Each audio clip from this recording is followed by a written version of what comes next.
das empresas estão jogando dinheiro fora com IA. Não é porque a tecnologia é ruim, é porque elas estão tratando a IA como um brinquedo novo e não como um ativo financeiro. Se você é CEO, diretor ou toma decisão de investimento, eu quero te fazer uma pergunta diretamente. Qual é o custo da sua ineficiência hoje? E se você não sabe responder isso, você nunca vai saber o retorno da inteligência artificial amanhã. Fica comigo nos próximos 10 minutos que eu vou te dar 4 pilares que você pode usar na próxima reunião de diretoria.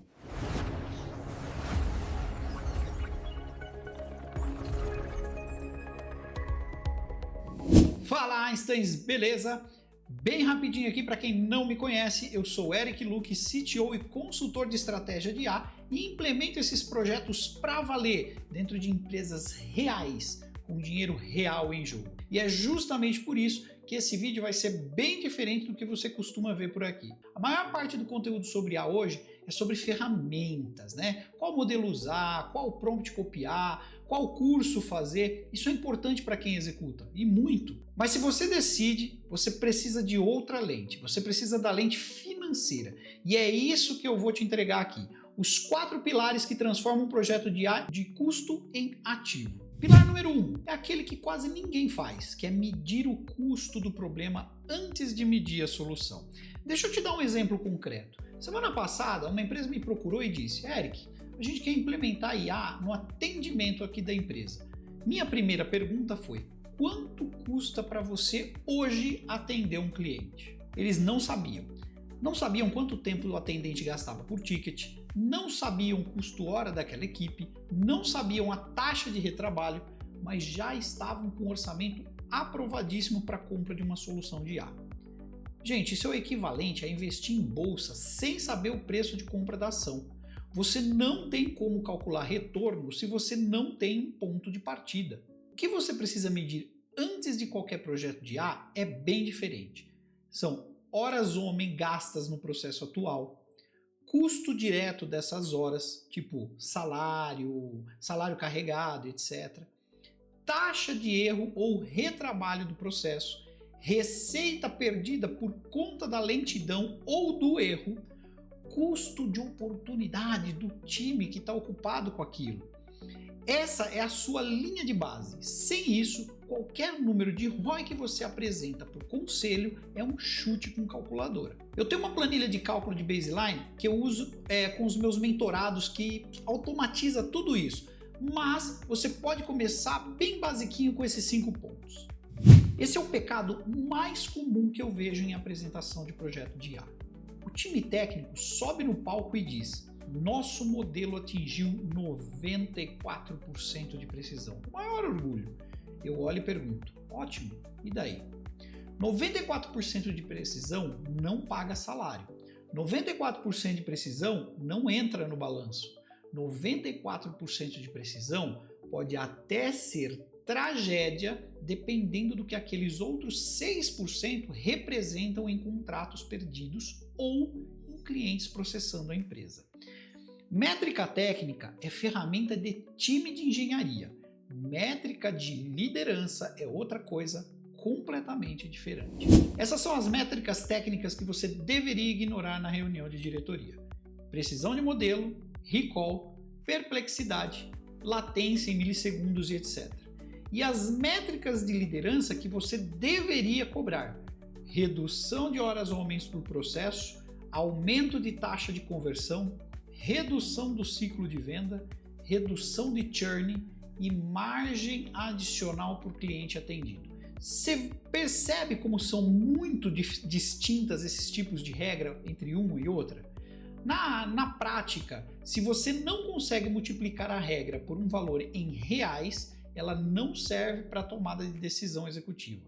Ponto. Pense sempre nisso antes de fazer qualquer tipo de decisão. Bom, aqui está o pilar 3, e é aqui onde muito projeto morre. O custo real não é a licença do software.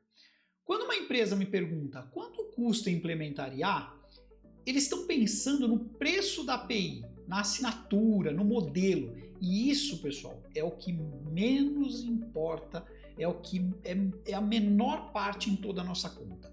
O custo real ele tem 4 camadas. Primeira camada, a infraestrutura e licença.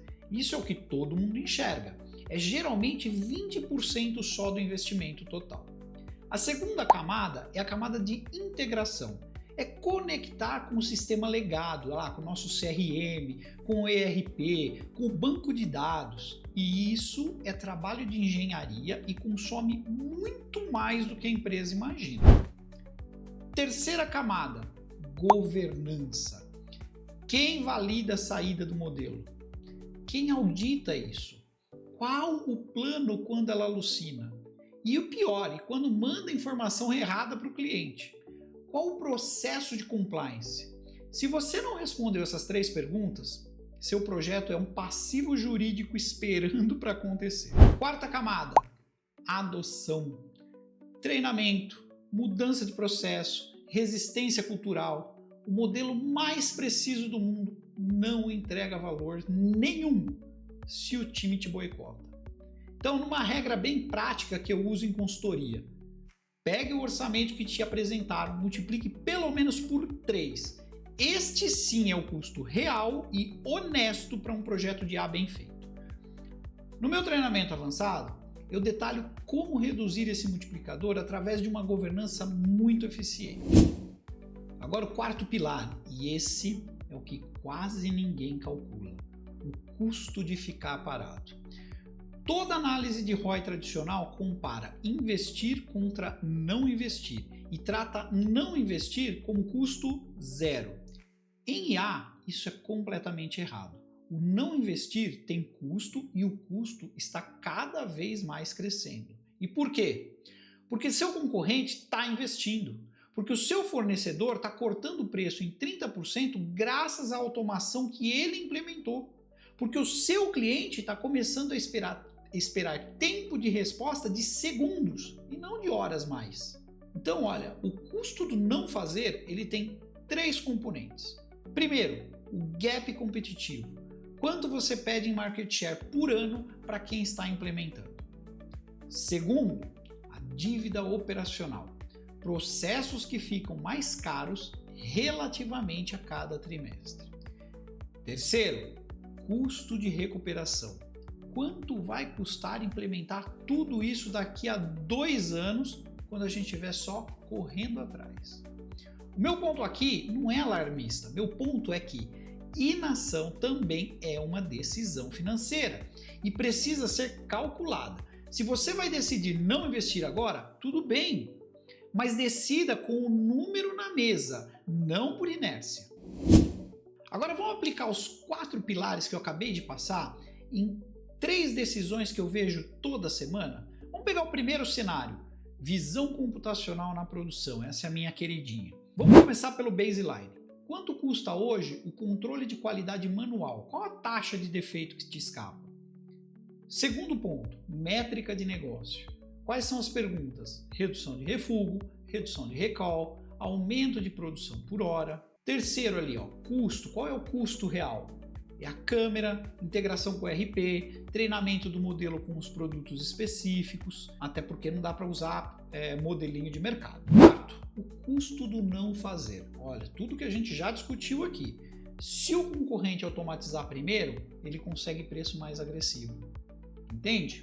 Em geral, ROI alto e rápido se a operação é de volume e o custo do defeito é alto. Vamos ver um cenário 2 aqui. LLM para atendimento ou geração de conteúdo. Voltando lá para os nossos 4 pilares. Baseline, hora do time, custo por ticket, tempo médio de resposta. E se a gente for para as métricas de negócio? NPS, tempo de resolução conversão. E se a gente for para custo real, já podemos começar a colocar API, integração com base de conhecimento, governança para alucinação e, por fim, o custo de não fazer. O cliente migrando para quem atende em 30 segundos e não para você que está atendendo em 5 minutos. No geral, o ROI é médio. Ele depende muito da governança. Sem a governança, tudo isso aí que eu estou falando vira um passivão. Cenário 3.